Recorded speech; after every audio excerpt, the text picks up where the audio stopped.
6 months ago, I made a decision that would either make me the worst sister in the world or the most selfless. I'm still not sure which one it is, and I suppose I never will be. What I do know is that my sister Claire is happy, her marriage is stronger than ever, and she has no idea that I orchestrated the most elaborate deception of our lives to make it happen. The irony isn't lost on me that I'm writing this now, sitting in a hospital room at 2 a.m., watching the morphine drip slowly ease the pain that's been my constant companion for the past 8 months. The doctors say I have maybe 6 weeks left, possibly less. Claire doesn't know about the cancer either. She doesn't know about any of it. I suppose I should start at the beginning, though pinpointing exactly when this story begins feels impossible. Was it when I first noticed the persistent cough that turned out to be stage 4 lung cancer? Was it when I realized Claire's marriage was crumbling and she was too proud to admit it? Or was it that night last December when I overheard her crying on the phone to our mother, saying she thought Tom was having an affair? Maybe it started even earlier than that. Maybe it began when we were kids and I promised her I'd always protect her, the way big sisters do. Claire is 3 years younger than me, but she's always been the delicate one, the one who needed shielding from the harsher realities of life. I was the scrappy one, the fighter, the one who took the hits so she wouldn't have to. When Claire met Tom 8 years ago, I knew immediately that he was good for her. Not perfect, no one is, but genuinely good. He made her laugh in a way I hadn't seen since before our father died. He was patient with her anxiety, supportive of her art, and completely devoted to her in that rare, authentic way that made me believe in love again after my own marriage had imploded spectacularly 2 years prior. They married after a whirlwind 18-month courtship, and for the first few years, they were disgustingly happy. The kind of couple that finishes each other's sentences and holds hands at dinner parties. I was genuinely thrilled for Claire, even as I nursed my own loneliness and the growing certainty that I wasn't built for lasting relationships. But by last fall, something had shifted. Claire started making little comments about Tom working late, about him being distant, about feeling like they were roommates more than lovers. I noticed it during our weekly coffee dates, the way her eyes would dart away when she mentioned him, the forced brightness in her voice when she talked about their weekend plans. The night I overheard her phone call to Mom, everything clicked into place. Claire was sitting on her back porch, and I'd come over to return a book she'd lent me. I was about to knock when I heard her voice through the screen door, thick with tears. "I think he's seeing someone else, Mom. He comes home smelling like perfume sometimes, and last week I found a receipt for dinner at Chez Laurent in his jacket pocket. We haven't been there in 2 years." My heart broke for her. Claire had always been insecure in relationships, always waiting for the other shoe to drop. Our father had abandoned us when she was 12, and despite years of therapy, she still carried that wound.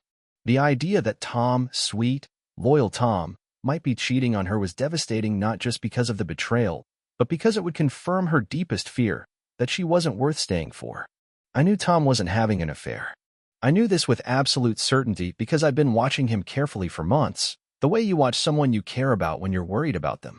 Tom was going through his own crisis, a mild midlife reckoning brought on by his 40th birthday and his father's recent heart attack. He'd been seeing a therapist, Dr. Sarachin, twice a week for the past 3 months. The perfume Claire smelled was Dr. Chin's signature scent, something floral and expensive that lingered in her office. The dinner receipt was from a work function Tom had attended alone because Claire had been too anxious to go. Tom wasn't cheating. He was trying to be a better husband, a better man. He was working through his own issues so he could show up more fully for Claire. But he was doing it quietly, privately, because that's the kind of man Tom is. He doesn't make a big show of his personal growth. The problem was, Claire had already convicted him in her mind. She'd started pulling away, becoming cold and suspicious. She questioned his whereabouts constantly, checked his phone when he was in the shower, and had even driven by his office a few times to see if his car was really there when he said he was working late. Tom, in turn, was getting frustrated and hurt by her suspicion. He couldn't understand why she didn't trust him, why she seemed to assume the worst about everything he did. Their conversations became terse, their physical intimacy dried up, and they started spending more time apart than together. I watched this slow-motion car crash with increasing desperation. These were two people who loved each other deeply, who were perfect for each other, but who were destroying their marriage because of miscommunication and insecurity. And Claire was too proud to ask directly if Tom was cheating, just as Tom was too private to share his therapy journey without being asked. That's when I got the diagnosis. I'd been ignoring the cough for months, telling myself it was just a lingering cold, then allergies, then stress. When I finally went to the doctor, the chest X-ray showed masses in both lungs. The biopsy confirmed what we all feared: aggressive adenocarcinoma that had already metastasized to my lymph nodes and liver. Stage 4 lung cancer. Terminal. 18 months if I was lucky, maybe 2 years with aggressive treatment. The oncologist was kind but honest. The treatment would buy me time, but not much, and the quality of life would be questionable. I made the decision not to tell anyone right away. I needed time to process, to plan, to figure out how to handle this. But as I sat in my car in the hospital parking lot, numb from the weight of my own mortality, all I could think about was Claire and Tom. I was going to die. That was now a certainty rather than an abstract future possibility. But they were going to live, hopefully for decades more, and they were throwing away their happiness over a misunderstanding that could be resolved with a single honest conversation. The idea came to me gradually, over the course of several sleepless nights. If Claire suspected Tom of having an affair, and if that suspicion was driving them apart, what if I gave her concrete proof that he would never cheat on her? What if I orchestrated a situation where Tom's fidelity would be tested in the most direct way possible, and his rejection of temptation would be undeniable? It was twisted logic, I know that, but I was desperate and running out of time. I couldn't bear the thought of dying knowing that Claire would spend the rest of her life believing she wasn't worthy of love, that she'd let a good man slip away over her own insecurities. The plan I hatched was elaborate and morally questionable, but it was also, I believed, effective. I would seduce Tom, or at least make a serious attempt to seduce him. I would create a situation where he had every opportunity to cheat with someone safe, someone who would never tell Claire, someone who posed no real threat to their marriage. And when he inevitably rejected me, I would make sure Claire found out about the attempt in a way that highlighted his loyalty rather than my betrayal. I spent weeks planning every detail. It had to be believable, but it also had to be something Tom would immediately confess to Claire about. I needed him to feel guilty enough about the situation that he'd come clean, which would force them to have the honest conversation about their marriage that they'd been avoiding. The opportunity came in early March. Claire was going to visit her college friend in Portland for a long weekend, something she'd been looking forward to for months. Tom was going to stay home and catch up on work projects. I volunteered to keep him company, maybe cook dinner one night so he wouldn't have to eat alone. Claire thought this was sweet. She'd always loved that Tom and I got along well, that her husband and sister were friends. She had no reason to suspect any ulterior motives because there never had been any before. The night I chose was a Thursday. Claire had been gone for 2 days, and Tom had texted me earlier that afternoon saying he was feeling lonely and would love some company if I was up for it. Perfect. I spent an hour getting ready, choosing my outfit carefully. Not too obvious, but definitely more attractive than my usual sister-in-law attire. A dress that flattered my figure, subtle makeup, my hair down instead of in its usual ponytail. I wanted to look like I'd made an effort, but not like I was trying too hard. I brought wine. Good wine. The kind that loosens inhibitions and lowers defenses. I also brought ingredients for Tom's favorite meal, the pasta dish Claire had taught me to make years ago. I wanted him comfortable, relaxed, maybe a little nostalgic. Tom answered the door with a genuine smile, and I felt a stab of guilt at how pleased he seemed to see me. He'd been struggling with Claire's coldness and suspicion, and I could see how much he appreciated having someone in his life who still treated him with warmth and trust. We cooked together, drank wine, talked about everything except Claire and their marriage troubles. Tom was funny and charming, the version of himself that had made Claire fall in love with him all those years ago. As the evening progressed, I found myself thinking about how different my life might have been if I'd met someone like Tom instead of the string of emotionally unavailable men I'd dated over the years. After dinner, we moved to the living room with the rest of the wine. Tom put on music, something soft and romantic that he probably didn't even realize was romantic. We sat on the couch, closer than we normally would, and the conversation became more personal. I asked him about his childhood, his dreams, his fears. He opened up in a way that surprised me, talking about his relationship with his father, his anxiety about aging, his worry that he wasn't the husband Claire deserved. It was clear that he'd been carrying these concerns alone, unable to share them with Claire because her own anxiety made her interpret everything as a threat to their relationship. This was my opening. As Tom talked about feeling disconnected from Claire, about worrying that their marriage was falling apart, I moved closer to him on the couch. I let my hand rest on his arm, looked into his eyes with what I hoped was meaningful intensity. "Tom," I said softly, "you're an amazing man. Claire is lucky to have you, and if she can't see that right now, maybe she doesn't deserve you." He looked at me with surprise, and I could see the exact moment when he realized what was happening. The shift in his expression, the way his body tensed, the careful way he moved slightly away from me on the couch. "Sarah," he said quietly, "you're Claire's sister." I moved closer again, put my hand on his chest. "I'm also a woman who can see how wonderful you are, how badly you're being treated.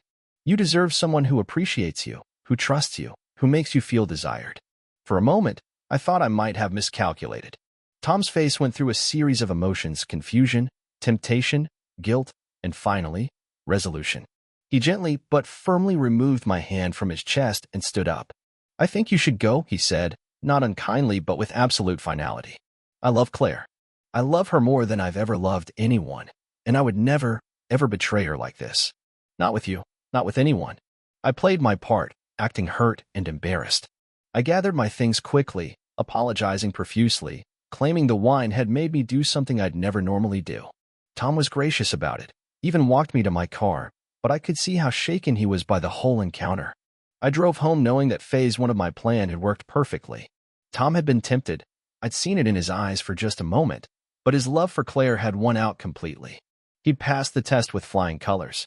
Now I had to wait for phase 2.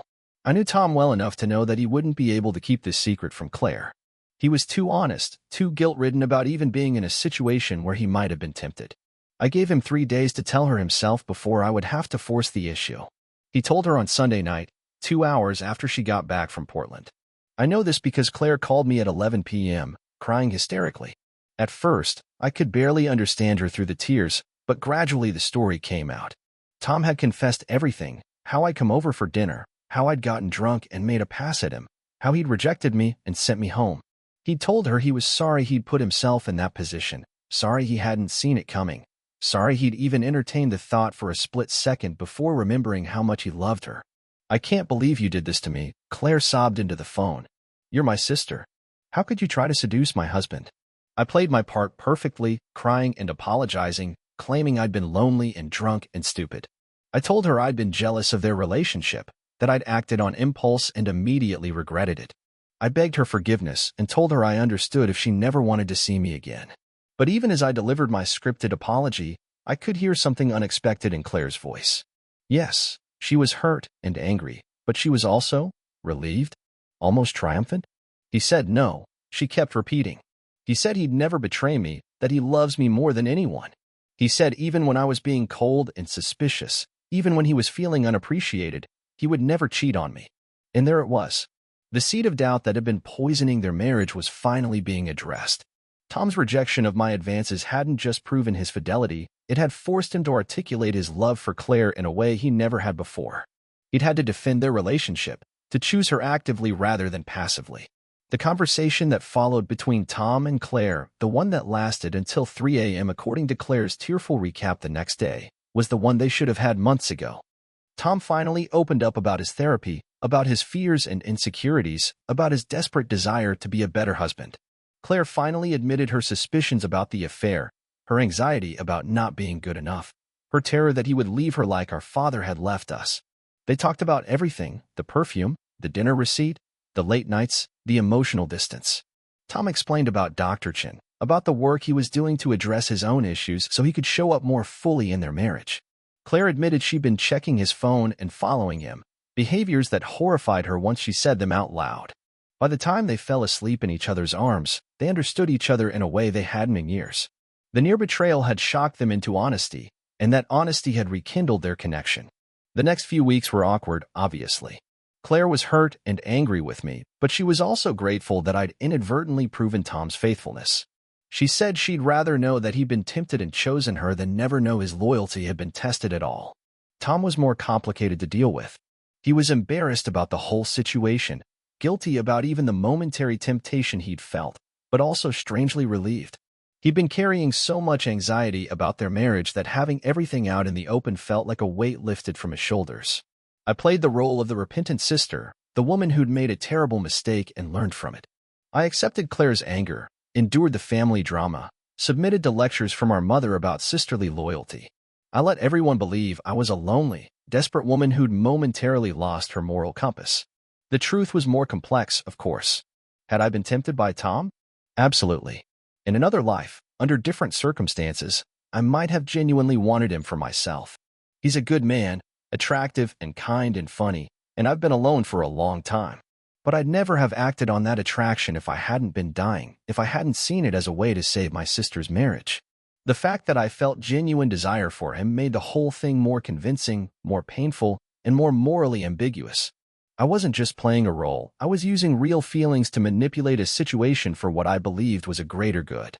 3 months later, Tom and Claire renewed their vows in a small ceremony in their backyard. It was Claire's idea, a way to mark their commitment to starting fresh, to being more honest with each other, to not taking their love for granted.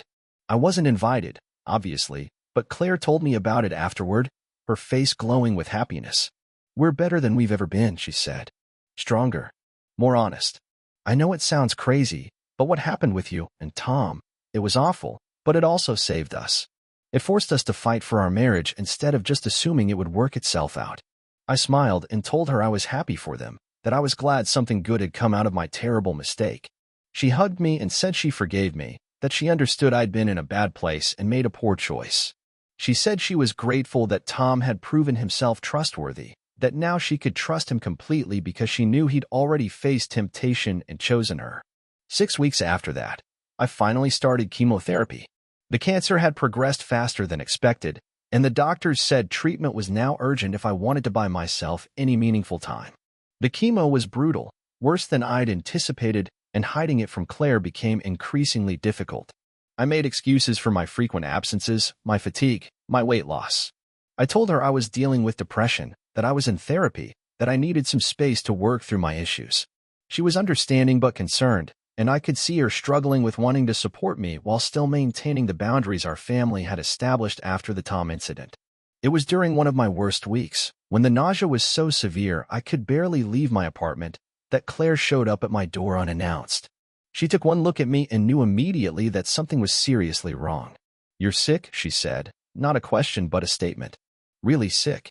I tried to lie, to maintain the charade, but I was too weak and she knew me too well. She sat me down on my couch and waited, the way she used to when we were kids, and she knew I was hiding something from our parents. I broke down and told her everything. The diagnosis, the prognosis, the months of hiding my condition. I told her about the fear, the pain, the devastating loneliness of facing death alone. What I didn't tell her was the truth about Tom, about the elaborate scheme I'd orchestrated to save her marriage. That secret felt too heavy, too complex to burden her with while she was processing my terminal diagnosis. Claire's reaction was everything I'd expected and feared.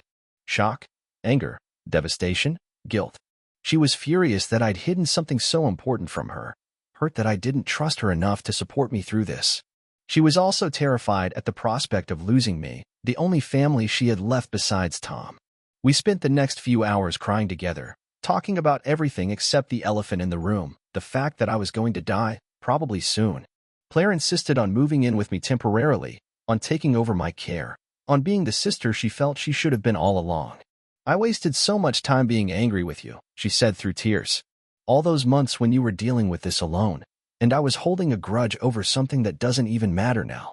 I wanted to tell her that it did matter, that it had mattered enormously, that my betrayal had saved her marriage and given her the tools to build a stronger relationship with Tom. But I couldn't explain that without revealing the whole truth, and I wasn't sure I was ready for that conversation. Claire threw herself into taking care of me with the same intensity she brought to everything in her life. She researched treatments, interviewed doctors, organized my medications, and appointed herself my advocate in every medical interaction. Tom was incredibly supportive too, setting aside any lingering awkwardness to help Claire help me. Watching them together during this period was bittersweet. They were so clearly in sync now, so much stronger as a unit than they'd been before. They communicated openly about everything, their fears about losing me, their concerns about Claire's emotional well-being, their plans for the future. The honesty they'd found in the aftermath of my betrayal had become the foundation of their relationship. I could see how much Tom loved Claire in the way he held her when she cried about my diagnosis, the way he took over household responsibilities so she could focus on my care, the way he never complained about the emotional energy my situation required from both of them. And I could see how much Claire trusted him now, how she leaned on him completely without fear that he would let her down. They were the couple I'd always known they could be, if only they'd been able to see past their own insecurities and fears. My deception had given them that gift, even if they would never know it. As my condition worsened, I found myself reflecting more and more on the choices I'd made. Was I right to manipulate their situation the way I did? Did the ends justify the means? Would they have found their way back to each other without my intervention, given enough time? I'll never know the answers to those questions. What I do know is that Claire is happy, genuinely happy, in a way she hasn't been since before our father left. She trusts her husband completely, and he has proven worthy of that trust. They're planning to start a family soon, something they'd put on hold during the rough patch in their marriage. I also know that I violated their trust, their autonomy, their right to work through their problems on their own timeline.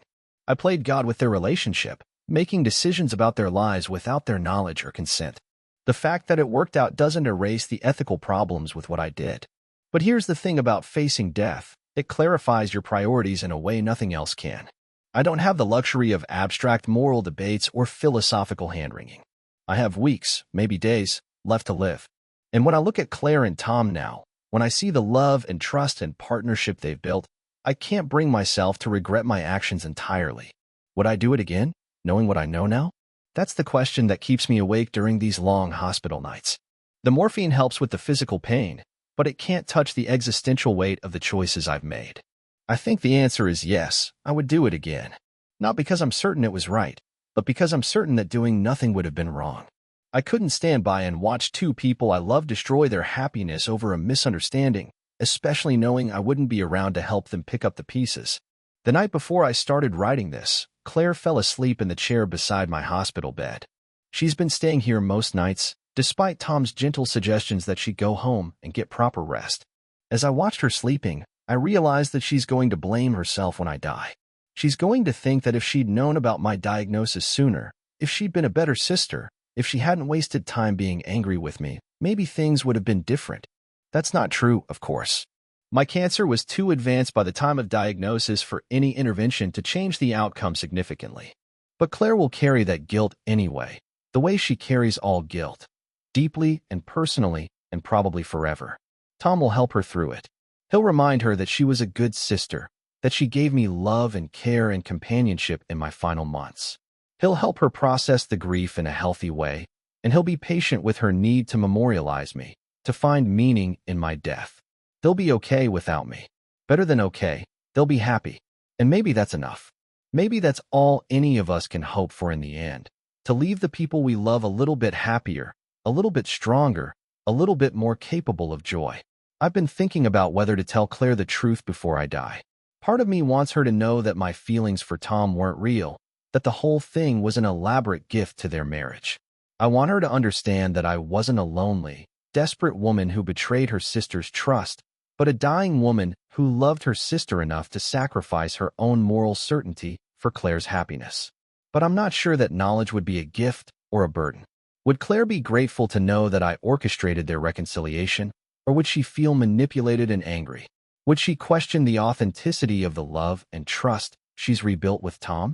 Would she spend the rest of her life wondering what other decisions I might have made for her without her knowledge? The truth is complex and morally ambiguous in a way that might be harder for Claire to process than the simpler narrative of sisterly betrayal and forgiveness. Sometimes the stories we tell ourselves are more important than the literal truth, especially when the literal truth serves no practical purpose. But there's another layer to this decision that I haven't fully examined until now. Here in these final days when clarity comes with the territory of approaching death. The truth is, part of me enjoyed the elaborate deception. Part of me felt powerful in a way I'd never experienced before, orchestrating events from the shadows, pulling strings to create the outcome I desired. There's something seductive about playing God with other people's lives, even when your motives are pure. The rush of seeing your plan unfold exactly as you envisioned it. The satisfaction of being the secret architect of someone else's happiness. These feelings complicate the neat narrative of selfless sacrifice that I've been telling myself.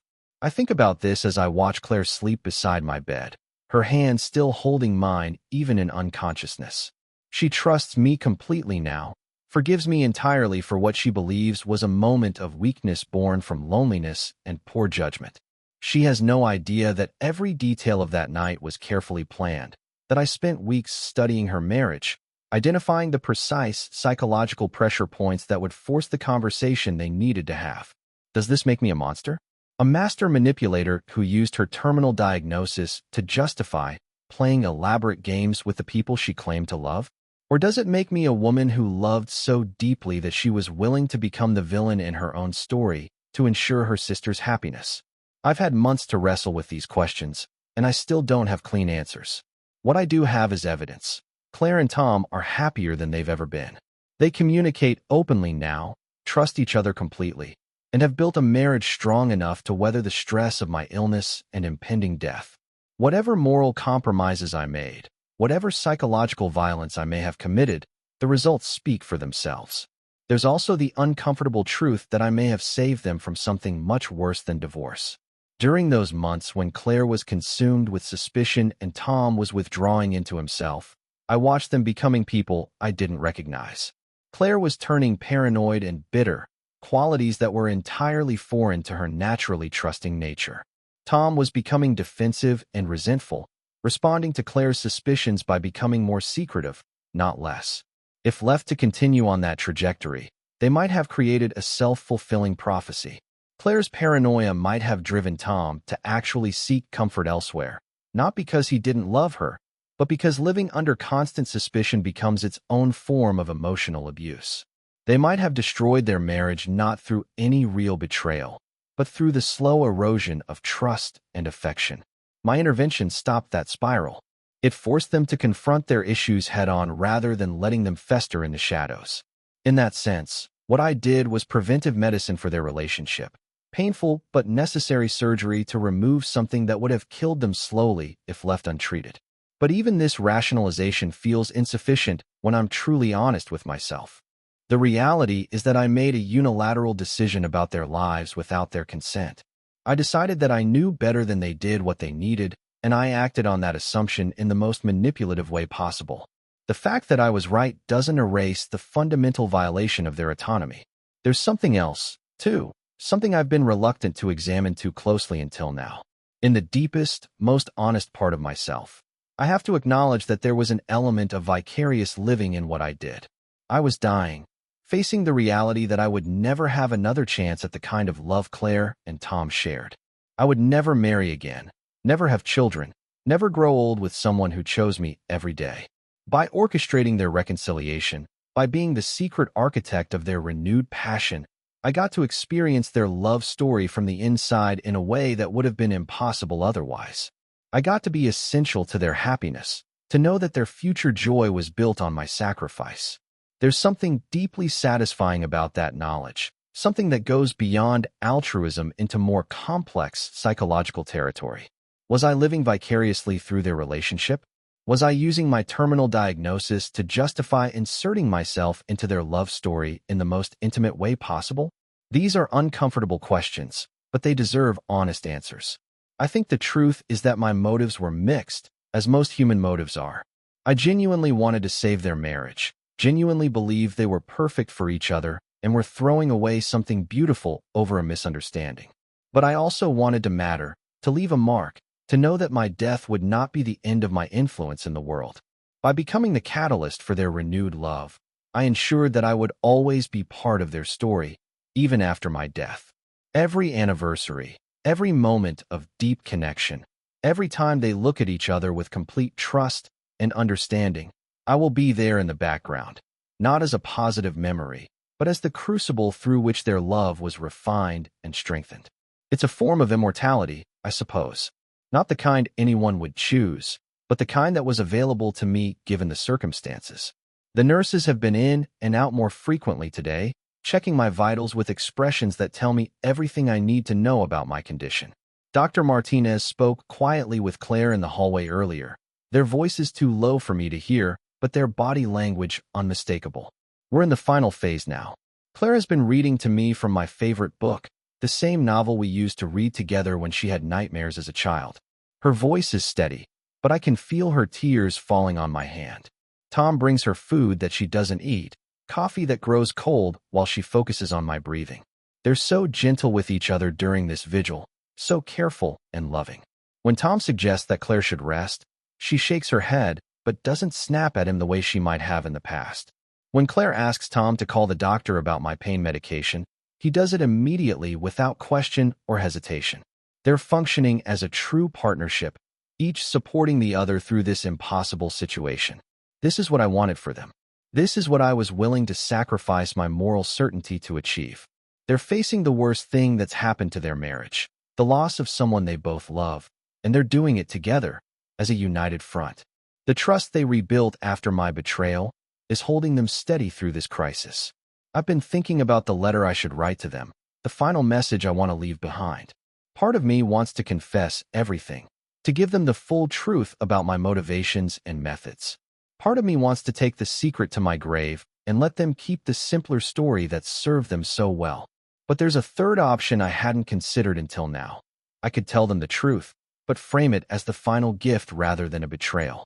I could help them understand that my deception was born from love, that every manipulative detail was motivated by my desperate desire to see them happy before I died. Would they be angry? Probably. Would they question everything about their reconciliation? Possibly. But would they ultimately understand that I was willing to be remembered as the villain in their love story, because I loved them both too much to let them destroy their own happiness? I think they might. I think Tom, especially, might appreciate the complexity of what I did. He's thoughtful enough to understand that moral decisions aren't always clean, that sometimes love requires us to do things that feel wrong in service of something greater than ourselves. And Claire might be hurt initially, but she's also the most forgiving person I know. She forgave our father for abandoning us, forgave me for what she believed was a betrayal of her trust, and she'll forgive me for this too, eventually.